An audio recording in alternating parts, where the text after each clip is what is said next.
Hi everybody, Dan Illman here, taking a look at the Stronach 5 sequence for Friday, March the 6th. 5 races, 4 tracks, a $100,000 guaranteed gross pool in the Stronach 5, and it has a low 12% takeout. The Stronach 5, a $1 minimum wager. Let's take a look at the field for the first leg of this week's Stronach 5. It is race number 8 at Laurel Park. We're going 7 furlongs. It's an entry-level allowance race. $42,000 is the purse.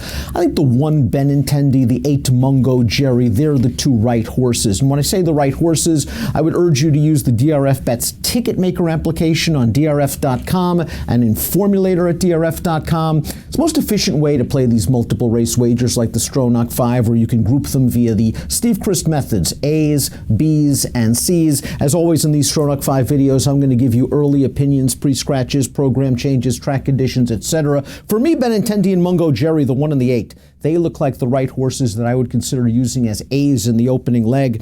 Benintendi's only raced 3 times in his career, and you could certainly project upside for this horse. His most recent race on January the 18th, while he was the beaten favorite, he worked hard in the early portion of that race. I know those fractions don't seem fast, but the horse he was battling with beyond the victory faded to last, and Benintendi might have had some of the starch taken out of him. The winner of that race, Bobby G, has won 10, 11 times in his career. He's just an absolute hard hitter that wants to beat you in a dogfight.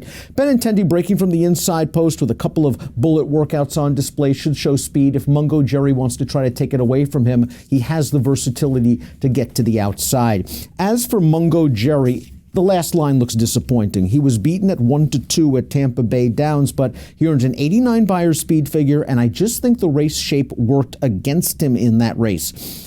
The track at Tampa Bay Downs on February the 9th seemed to favor closers. Mungo Jerry was part of a 4-horse pace battle. They were going fast early, and he finished a solid second best. Arnaud Delacour does very good work. I think this outside post works well for Mungo Jerry.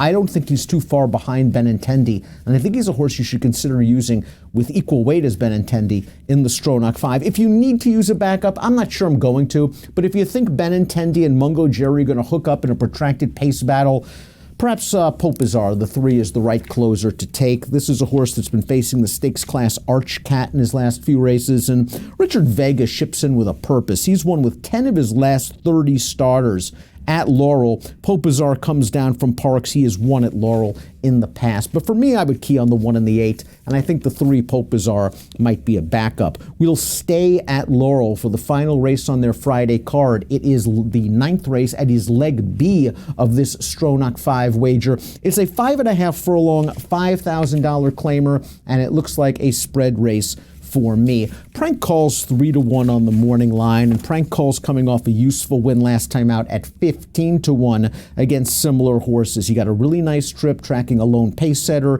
He went after that horse, and he was never really threatened. Since being moved over to the Wayne Potts barn and shipping down back to Laurel, it seems like he has found his home at this $5,000 level. He has enough tactical speed to work out a trip in the second flight. Maybe 5.5 furlongs is a little bit sharp for him, but he's a horse I think you have to consider based on his current form.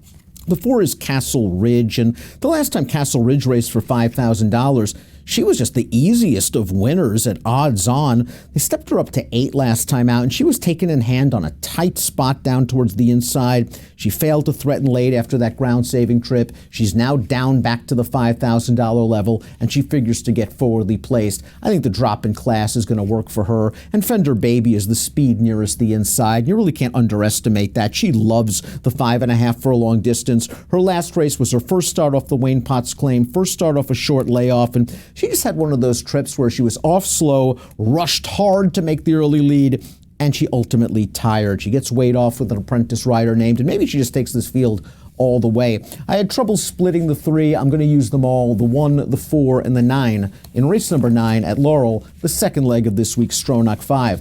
Let's go out to Santa Anita. Maybe we can find a price in leg C. It's race number 2 at the Great Race Place, and it's a $20,000 maiden claimer going 6 furlongs. My preliminary strategy in here is to use 2 A's and 2 B's.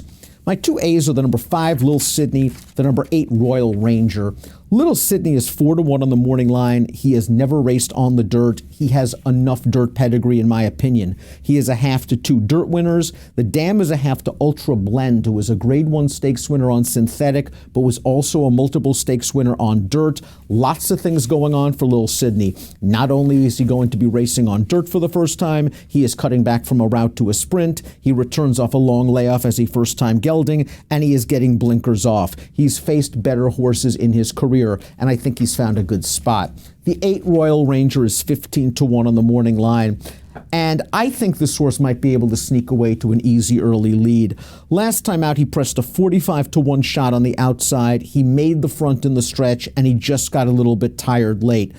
2 out of his 3 dirt races are very close to the Beyer par for this level. And if Royal Ranger can get to the front, and you don't trust a lot of horses in this race, he might be able to take them a long way at a pretty good price.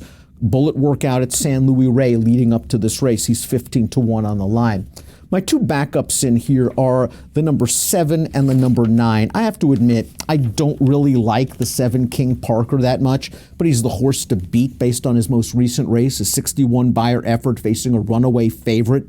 He's had 8 chances to break his maiden to no avail, but this is his 3rd start off of a long layoff, and King Parker shouldn't be too far away when the real racing begins. Do I trust him? No. Do I think he'll be less than 5-1? Yes, but if he is 5-1, all of a sudden that's a little bit of value. The 9 see through it.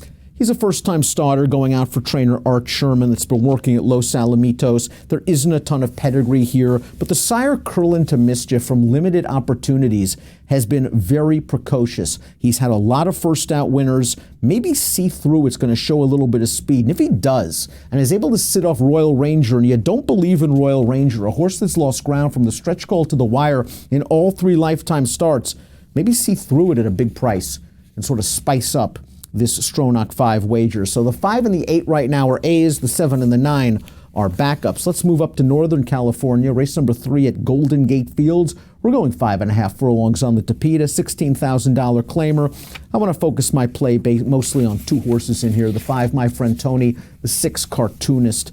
My Friend Tony, 2 starts back, looked good, winning for $32,000. Just went right out to the lead, kept going, scoring as the 9-5 favorite. It looked like they found a good spot for him last time out in the starter, $8,000, and he had to go very fast in the early portion of that race, and that just took a lot of the starch out of him. He's in for the 16 here. I think he's a good fit. He's going to get forward once again, and if not, it's nice to know that My Friend Tony has a rating gear in his hip pocket. I think this is the right spot for My Friend Tony. Maybe that Beyer speed figure from 2 starts back is an outlier. It kind of stands out like a sore thumb, but I think he's consistent enough to be strong in this race. Cartoonist is a horse that beat 2 next out winners last time out on the lead. Perhaps he has more speed than My Friend Tony, and he has won 12 times in his career. That 79 Beyer speed figure is more like it, and it's worth knowing that the last time he earned a Beyer in the high 70s, he was able to back it up with a victory at Sacramento. I have a feeling this horse might be getting good at the right time. If you need a backup in here, I'm not sure I love the 3 Color Me Money. This is a horse coming off the claim. He ran well last time out, but he's also been the beaten favorite in 2 out of his last 3 races. I would prefer Argosy Fleet to 1 as a backup if I need to use one. This is a horse that's been very good off the claim. He beat 2 next out winners last time out and is now taking the requisite step up in class. Maybe he's sharp enough to run these horses down from stalking range if the pace is fast. But most of my play on the 5 and the 6, I would use the 1 maybe as a backup, and the 3 Color Me Money. If he beats me, well, I'm out. If I'm not out, I'm alive. And if I'm alive, I'm looking forward to race number 9 at Gulfstream Park, leg E of this week's Stronach 5. It is a non-winners of 1 other than allowance race for turf sprinters. We're going 5 furlongs on the grass course at Gulfstream. And the number 7 in here, Awesome Roar, is going to take a lot of money. This mare has earned some solid Beyer speed figures. She's coming off of a nice win, and she's claimed by a barn that wins 35% off the claim. Looks really good to me. I just didn't love her last race, winning for 16, and now she's stepping back into the entry-level allowance race. I just have a feeling she's an underlay in this race. If you feel like you've got prices in the other races and you want to use Awesome Roar as a backup, I get that, and she's probably worth using. But I would try to beat her with 2 other horses in here.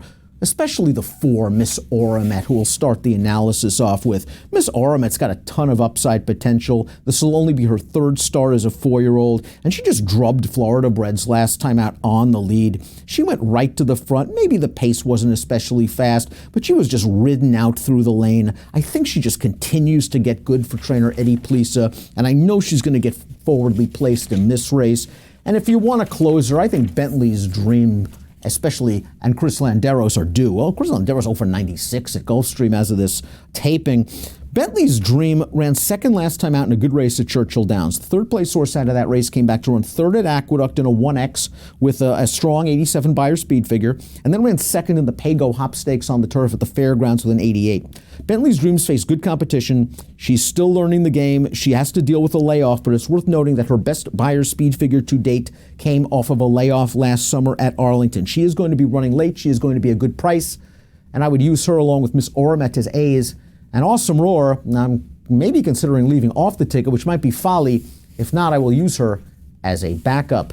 There you have it, the Stronach 5 sequence for Friday, March the 6th. The action kicks off at Laurel Park, race number 8. Entry-level allowance, approximate post time of 3:49 Eastern. Remember the low 12% takeout, $1 minimum wager, $100,000 guaranteed gross pool. Good luck.